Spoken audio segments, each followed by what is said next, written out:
Bawang putih, Allium sativum, bahasa Inggris, garlic, adalah nama tanaman dari genus Allium sekaligus nama dari umbi yang dihasilkan. Mempunyai sejarah penggunaan oleh manusia selama lebih dari 7.000 tahun, terutama tumbuh di Asia Tengah.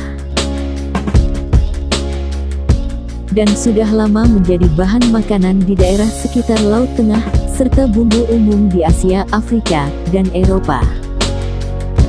Dikenal di dalam catatan Mesir kuno, digunakan baik sebagai campuran masakan maupun pengobatan.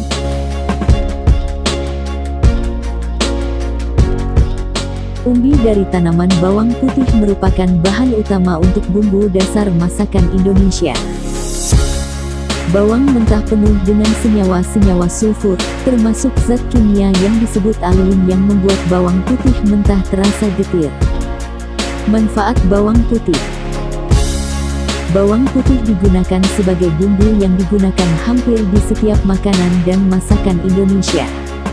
Sebelum dipakai sebagai bumbu, bawang putih dihancurkan dengan ditekan dengan sisi pisau, dikeprek sebelum dirajang halus dan ditumis di penggorengan dengan sedikit minyak goreng. Bawang putih bisa juga dihaluskan dengan berbagai jenis bahan bumbu yang lain. Bawang putih mempunyai khasiat sebagai antibiotik alami di dalam tubuh manusia. Efek samping dan toksikologi. Bawang putih diketahui dapat menyebabkan bau mulut, halitosis, dan bau badan, yang digambarkan sebagai bau bawang yang menyengat.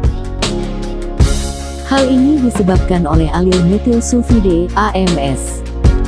AMS adalah cairan volatil yang diserap ke dalam darah selama metabolisme senyawa sulfur yang berasal dari bawang putih. Dari darah, zat itu kemudian mengalir ke paru-paru.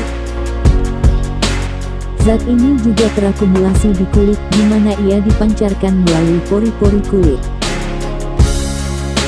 Mencuci kulit dengan sabun hanya akan menghilangkan sebagian dan tidak sempurna untuk menghilangkan bau. Studi telah menunjukkan bahwa meminum susu pada saat bersamaan dengan mengkonsumsi bawang putih dapat secara signifikan menetralisir bau mulut. Mencampur bawang putih dengan susu di mulut sebelum menelan mengurangi bau lebih baik daripada meminum susu sesudahnya.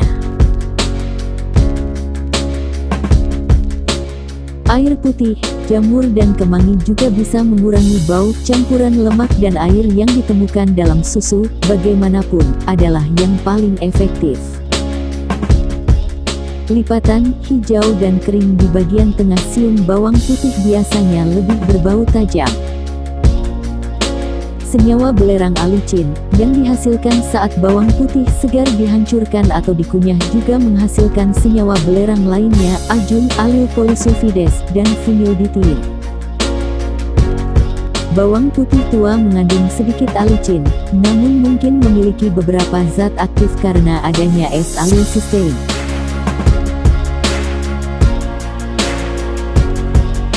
Beberapa orang menderita alergi bawang putih terhadap bawang putih dan spesies lain dari genus Allium. Gejala bisa termasuk iritasi usus, diare, ulcerasi mulut dan tenggorokan, mual, kesulitan bernafas, dan dalam kasus yang jarang terjadi anafilaksis.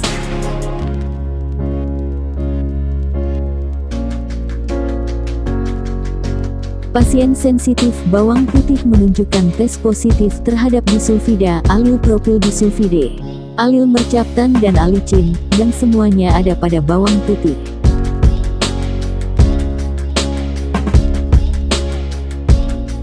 Orang-orang yang menderita alergi bawang putih seringkali peka terhadap banyak tanaman lainnya, termasuk bawang merah, daun bawang, lek, bawang merah, lili kebun, jahe, dan pisang.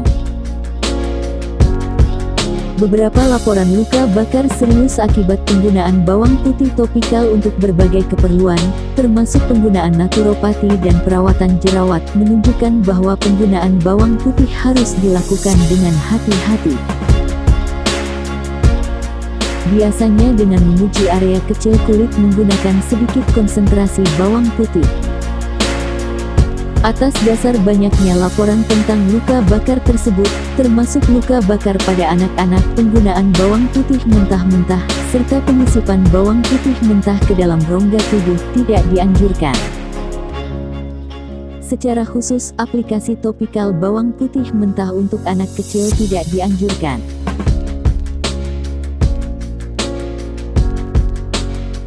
Efek samping suplementasi bawang putih jangka panjang sebagian besar tidak diketahui, dan tidak ada penelitian yang disetujui FDA telah dilakukan. Kemungkinan efek sampingnya meliputi ketidaknyamanan gastrointestinal, berkeringat, pusing, reaksi alergi, pendarahan, dan penyimpangan menstruasi. Beberapa ibu yang menyusui telah menemukan, setelah mengkonsumsi bawang putih, bahwa bayi mereka dapat lebih lambat ketika disuapi, dan menimbulkan bau bawang putih pada bayinya juga. Jika dosis bawang putih yang disarankan lebih tinggi dari yang dianjurkan dengan obat antikoagulan, maka bisa menyebabkan risiko pendarahan yang lebih tinggi. Bawang putih dapat berinteraksi dengan warfarin, antiplatelet, sakuinafil, antihipertensi, kalsium channel blocker, antibiotik quinolone, ciprofloxacin, dan obat-obatan hipoglikemik, serta obat-obatan lainnya. Alium mungkin beracun bagi kucing atau anjing. Demikian penjelasan singkat tentang bawang putih. Mohon maaf atas kekurangan informasi ini. Semoga bermanfaat. Salam sahabat benua. Terima kasih.